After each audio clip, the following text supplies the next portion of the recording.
We have a conjecture is an unproven statement that's based on observation. Use inductive reasoning when you find a pattern in specific cases and then write a conjecture for the general statement. Inductive reasoning, we're using patterns, something that we can see. Inductive reasoning is something that we can see, a pattern, a trend, something that we can observe. So when we're using inductive reasoning, we are observing a pattern. We're observing something that is happening from one term to the next, from one picture to the next, from one item to the next, to see how it works. So this is all based off of observations. And we're going to make a statement about the observations.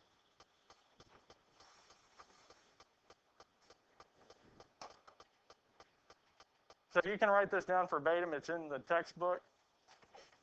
But really, it's a conjecture based off of observation. So inductive reasoning is really based off observations.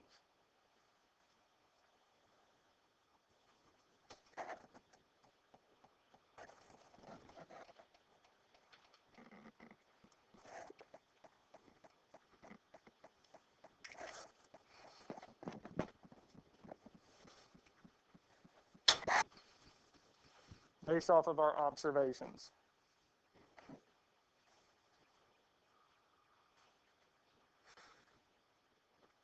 So what we're going to do today is we're going to do some of these here. So the main thing, if you didn't get all that down, it's observations. It's observations. Okay? If you really want to get the full definition down and you didn't get it, if y'all all know where the virtual textbooks is in Big Ideas Math, if you go in Big Ideas, the virtual textbook to chapter 2.2, scroll down, that is going to be on there. Okay? Now, again, most of what we're doing today is inductive reasoning. Monday, I'll do a video with deductive reasoning. Okay? Inductive is visual. We're seeing a pattern. We're making a statement. Deductive is going to be, we need some facts. We need something solid. So looking at this here, describe how to sketch the fourth one in the pattern, then sketch the fourth. So what happened? We have one that's shaded in half, yes? So we have half of it shaded. Then what's next? And then what? Then what's going to happen? 1/8, yes? Yep.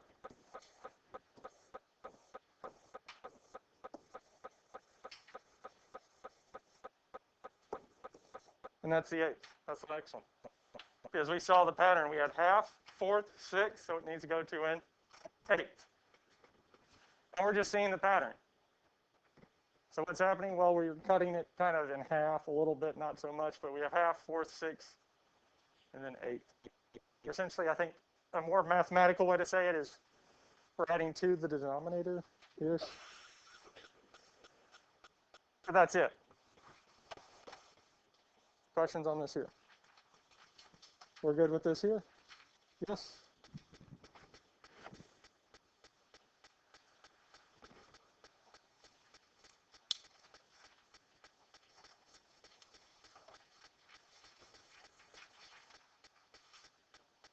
So let's look at this next one here. So obviously we'll need a star, yes? Because we have stars in the first one. So what's happening from one to the next? It's decreasing. We have this bottom one is unshaded, yes? And then we have this one and this one. Then we have 1, 2, 3. So what do we think is going to happen? So we won't have this one, this one, this one, or this one shaded, but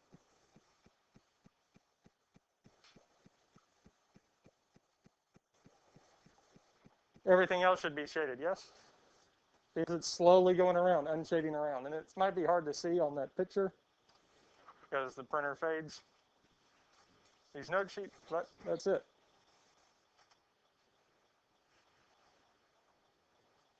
Questions on any of these so far?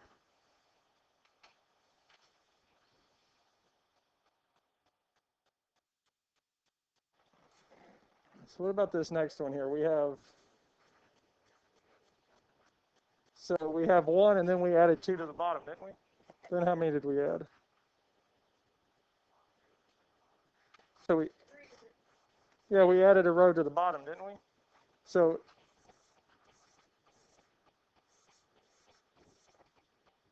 what are we going to do? We're going to add a row to the bottom, so we get 4, don't we?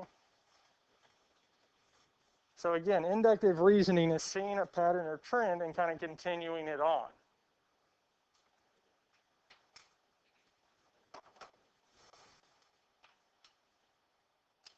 You ready for the next thing? So this one here, we start out with a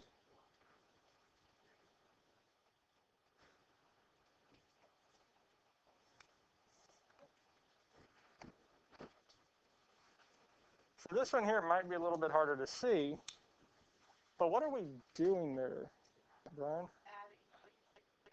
Where? To the side and to the top. We're adding a block to the side and top. So in our new one, I have 1, 2, 3, 4, and 4, so I should have 1, 2, 3, 4, 5. 1, 2, 3, 4. Oh, one too many. There we go. 1, 2, 3, 4, 5. Yep. So it should be 5 and 5. It's not drawn to scale at all. But again, we should have 5 on bottom and then kind of 4 going up. Yes? Or if we count that one twice, it should be 5 and 5. But that's it. We just added 1 to the left and 1 on top.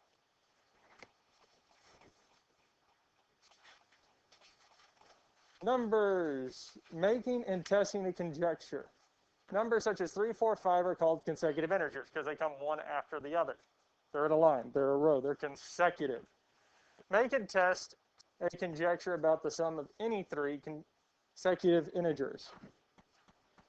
So I'm going to start off with 3 plus 4 plus 5. 3 plus 4 is 7, plus 5 is 12. Okay. Now, it might be a little bit hard to see something from this here because we only have how many cases? 1. Give me another 3. There's another set of 3 consecutive integers. Doesn't matter what they are. 7, 8, 9.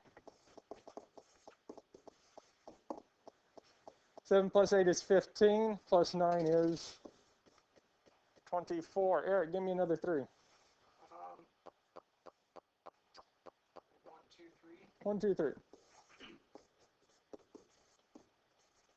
1 plus 2, so that'd be 6. Anybody else give me another set of 3? 10, 11, 12. Huh? 10, 11, 12. All right. Now, can someone give me a set of 3 negative numbers? So negative 3 plus negative 2 plus negative 1. Because this here would be 21, 33. And this would be negative 6. Now, the reason I did this is I want to have several examples because it's easier when we see more than one case, yes? Because the ones we've done all the way up to this point, we had 4. Because it's easier to see a pattern when we have more than one set. So let's start looking at these here and see if there's a pattern or a trend between the numbers. So it's going smallest to biggest. But really with addition, I could do 5, 4, 3, yes? We can add them either way, so that doesn't. So we do notice that they are trending, and I wrote them that way. But that doesn't help us get towards the numbers. There are multiples of 3, definitely. Because 33, I don't think is a multiple of 6, but it is 3, yes? So let's try that. Let's see here. So what would it be? For 12, it would be 3 times 4, yes? 24 is 3 times 8. 6 is 3 times. This is 3 times. Maybe that'll help. I don't know. And a lot of this, again, write it out. So, as Anna Marie had 3. They're all divisible by 3. So let's kind of see how they work. 3 times what?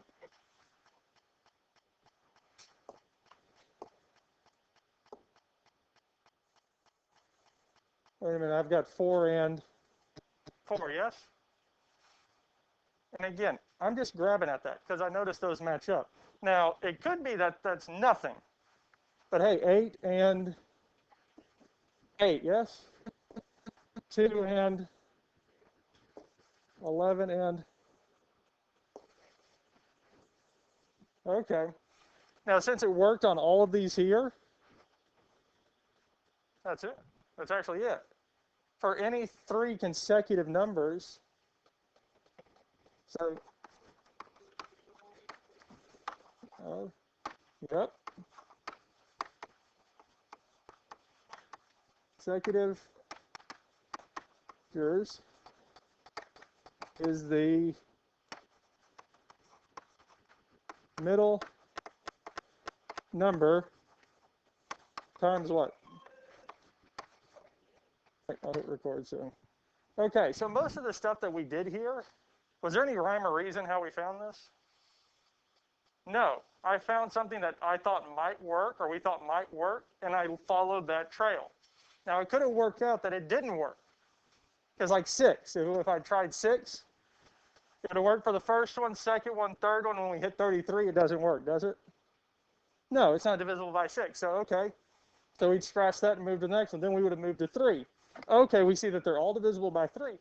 And it works out the middle number lines up, whatever the multiple 3 times its multiple, lined up with the middle number. Hey, that worked. And as we're going to cover, I'm getting ahead of myself here. If we find a case where one of them doesn't work, it doesn't work.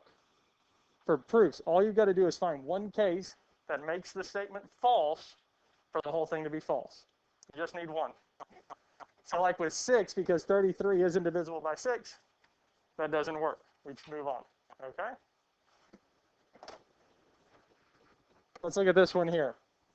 Make and test conjecture about the product of a negative integer and a positive integer. Hopefully all know this one, yes? What happens when we multiply, or the product of a negative and a positive number? It's always negative, yes? Yeah. The product, a negative and positive integer is always a positive integer. We know that. That's just from Algebra 1, yes? And I mean, we could do examples. I could say negative 2 times 3, which would be negative 6. 7 times negative 4, which is negative 28. I mean, we can do all sorts of examples for this here, but this is something we know, yes?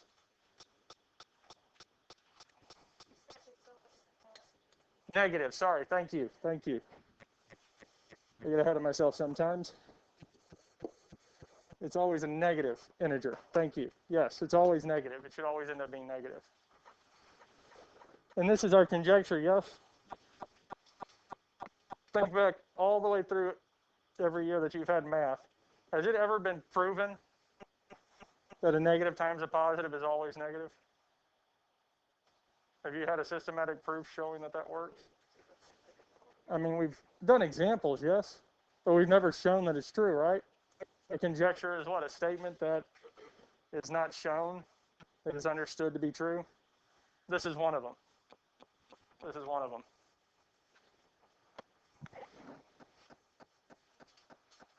Make and test its conjecture about the product of any 3 negative integers.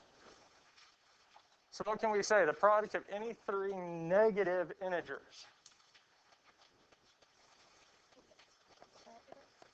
Mm-hmm.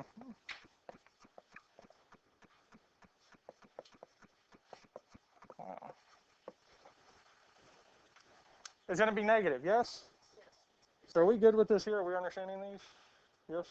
No? Yes? We good? You understand what we're doing here? Right, because here, the product of any 3 negative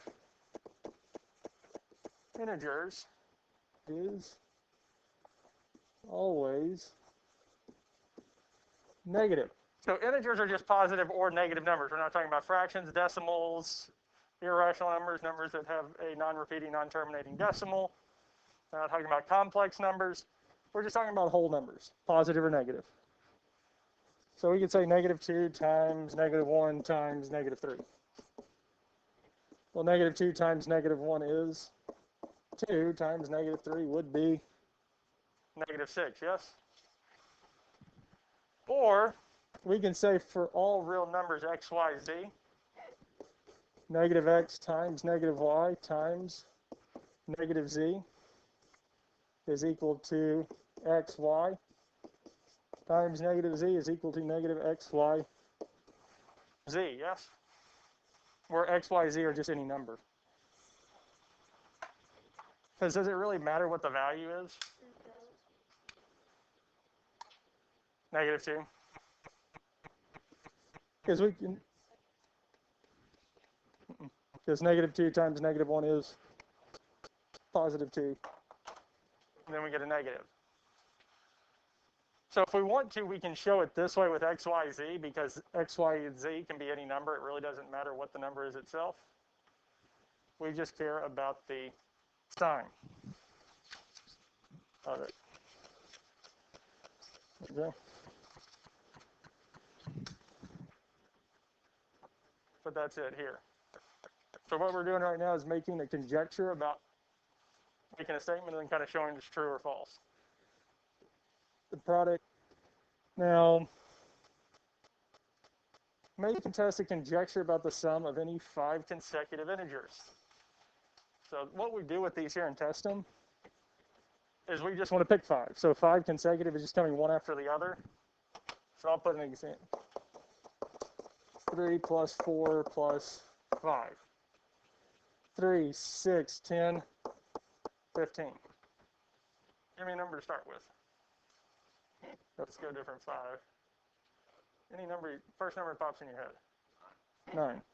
So 9 plus 10 plus 11 plus 12 plus 13. And if we add all these together, we'll get 55. Give me another number to start with. Doesn't matter how big it is. 55. So we'll start at 55. Plus 56, plus 57, plus 58, plus 59 is equal to 185. And if you have a calculator in front of me, go on and check that math. Just make sure. Huh? Yeah, go on.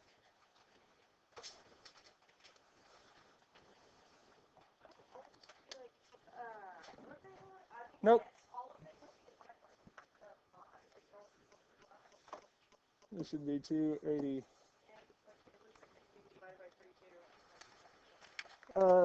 So do you all know the easy way to check to see if a number is divisible by 3? Add the digits up. So here I'd add 2 plus 8 is 10, plus 5 is 15. And if the sum of the digits is divisible by 3, the number itself is divisible by 3. 9 works the same way. Because 1 and 5 is 6, that is. This one works. 55, 5 and 5 would give us 10. It doesn't work. They all end in 5, yes? So this would be 5 times. This would be 5 times. And this would be 5 times 57, yes?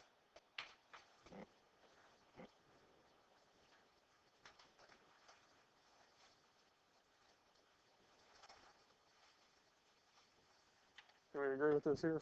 At least you're trusting me. So it works for these here. Now I'm going to pick, say, -12 plus -11 plus -10 plus -9 plus -8.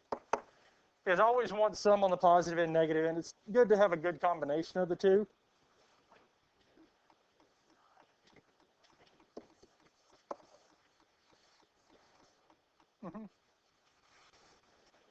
And this is -5 times, or not -5, 5 times -10.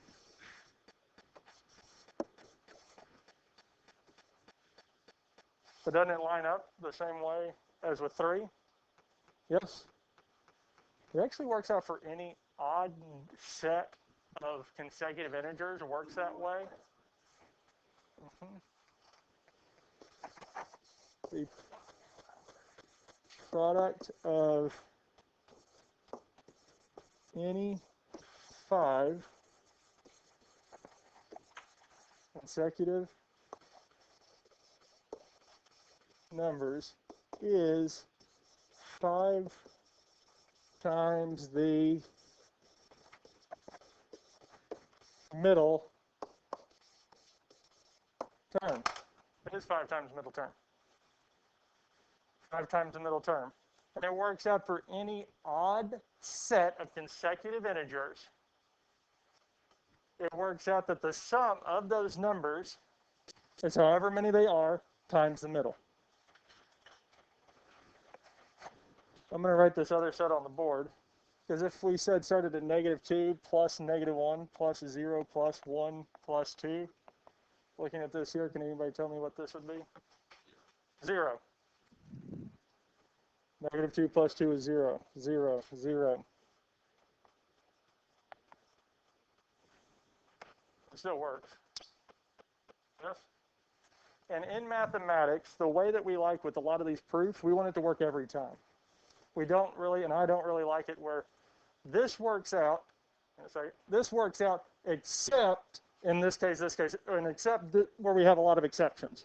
A lot of what we're going to cover in geometry, these rules, these proofs, these theorems that we're going to cover, work every single time, okay?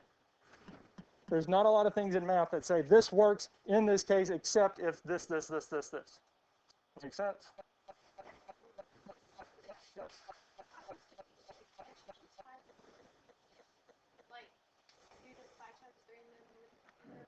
So 3 is the median, yes. And we use the median also. So we could have said this here is 5 times the median of those terms. That works as well, yes. And that works too. So with geometry, there's more than one way to get to the answer.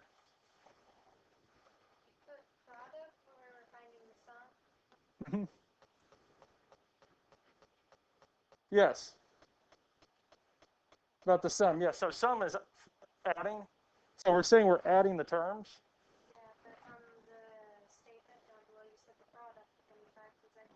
Oh, thank you. Thank you, yes. There should be sum. Thank you. If something like that happens again, I get thinking and I don't always write what I'm thinking.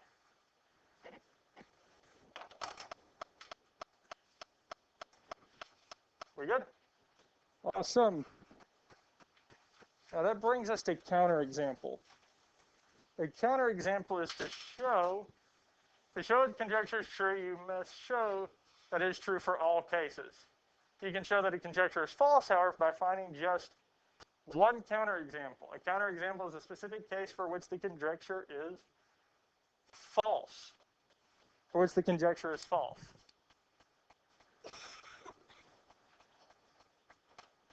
I'm going to bring back my statement I started with earlier.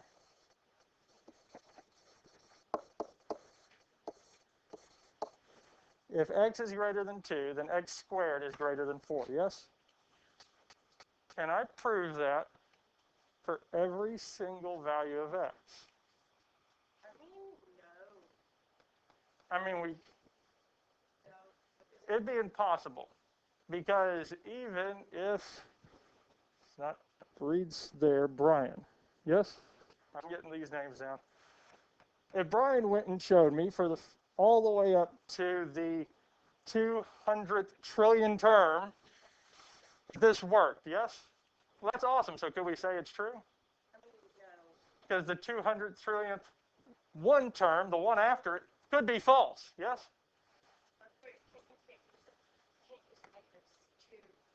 So we couldn't use any negatives, but I could use all the terms after it. But there could always be one more after the one we checked, yes?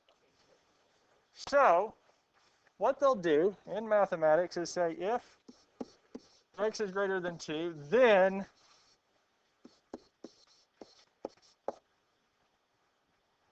I'll negate 1. Yes? I'll negate it. If x is greater than 2, then x squared is less than 4. Can I prove that's false? Can I prove the second statement's false? X is equal to 3, then x squared is, it would be, x squared would be what? 9. Is 9 less than 4? So this is false, which makes that one true. Because sometimes what we can do to prove a statement that's true, is proving its opposite, or kind of some of the counterexamples. This won't show up too much here, but once we hit higher level proofs where something's hard to prove true, we prove its opposite false. We prove its opposite false, and we do stuff like this here. Now, we won't cover or get into that because that's higher than what we're going to do. What we're going to do is something like this here. So our first example. A student makes the following conjecture about the sum of two numbers. Find a counterexample to disprove the student's conjecture. The sum of two numbers is always more than the greater number. So if that's a little bit confusing, let me write it. 2 plus 3. What's the greater number here? 3. 2 plus 3 is? Is 5 greater than 3? That's what they're saying. Can we find a case where this isn't true? 2 plus 1? Let's try that. 2 plus 1, the greater number here is? 2 plus 1 is? Is 3 bigger than 2? Negative 2 plus negative 3. Now the bigger number here is? This would be, is negative 5 bigger than negative 2? No.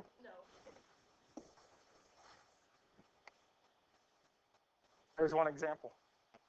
So we just disproved it.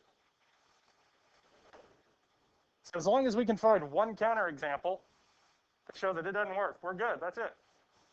Because if we have two negative numbers, it doesn't work. So what can we choose here? The sum of two numbers, or two numbers greater than 0 is always more than the greater. If we add that, our whole numbers are our natural numbers, then it works. Because negative numbers throw a wrench into it. We could use any negative number. 2 plus negative 2. Any questions on this? Yes? Huh? So 3 plus 0. 3 plus, so the bigger number is 3, yes? Is it bigger than it? Nope. It works. So some of these here, there could be multiple different ways to show that it's false. But how many do we need? One. As soon as we have one counterexample, it doesn't work. Questions on this here?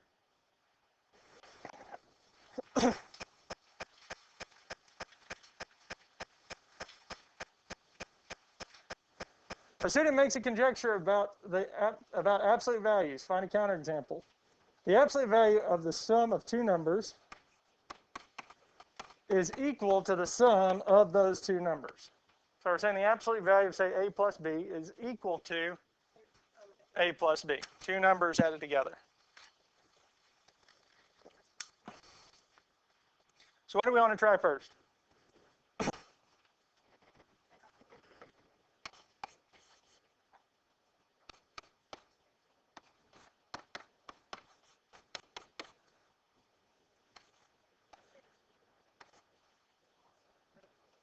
So this would be negative 3. The absolute value of negative 3 is?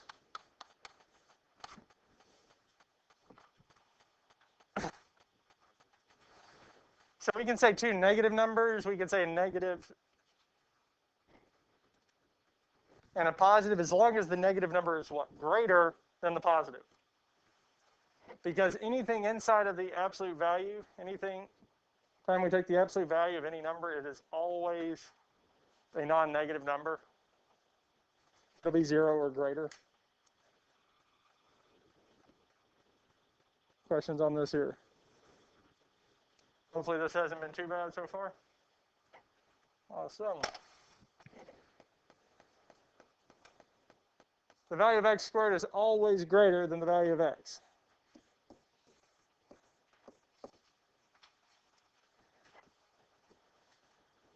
So let's say 2. Actually, let's do -2, because negatives have really been throwing a wrench in all of these, yes? What's -2 squared? 4, yes? Is 4 greater than -2? That work. What about -1? Is 1 greater than -1? What other one can we try?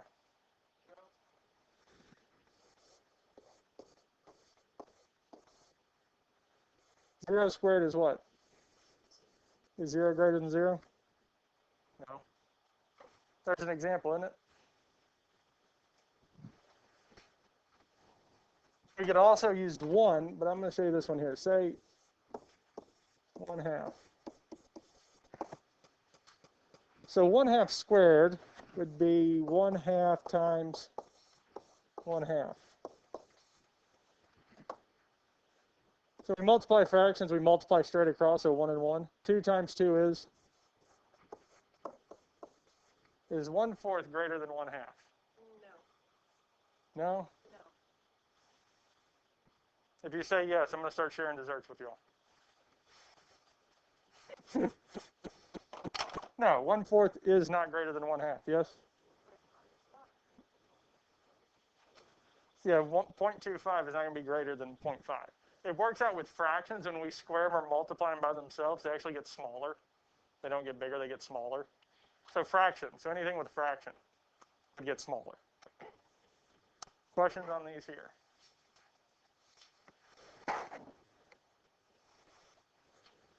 I think we're good with this here, yes? So a lot of this here, finding a counterexample really helps us in proving something's true or false.